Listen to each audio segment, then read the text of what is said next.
سازمان اتفاقهای کسبه ولایت سوغد میگوید امسال حدود 400 دانشجو و مکتبخوانهای تاجیک را برای کارهای موسمی در بخشهای ساختمان و کشاورزی و تجربه آموزی به روسیه سفربر میکنند.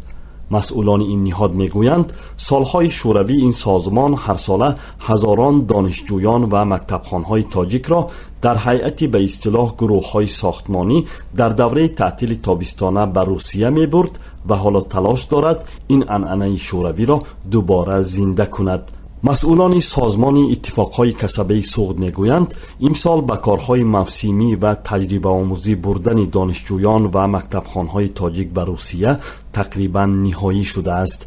نسیم جان احمدوف رئیس اتفاق کسبه بخش ساختمان گفت از رئیس ولایت والگوگراد روسیه دعوتنامه رسمی گرفتند که در آن آمادگی خود را برای قبول دانشجویان و مکتبخوانهای تاجیک برای کارهای موسمی در تابستان در این ولایت روسیه اظهار داشتند.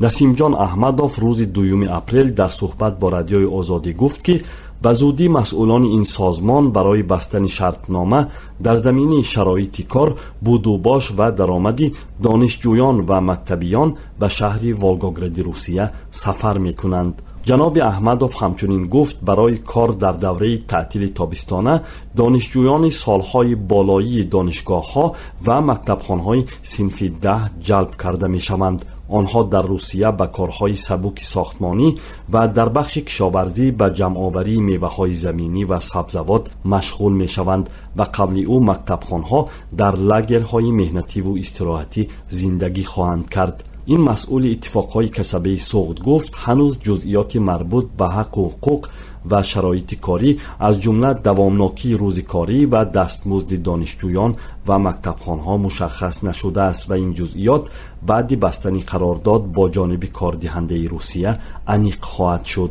و گفته مصاحبم حالا جانب‌ها تنها روی یک نکته شرایط کاری به سازش نرسیدند. نسیم جان احمدوف میگوید جانب روسیه خواستار قبول مکتبخانه‌ها و دانشجویان تاجیک به حیث مهاجران کاری است.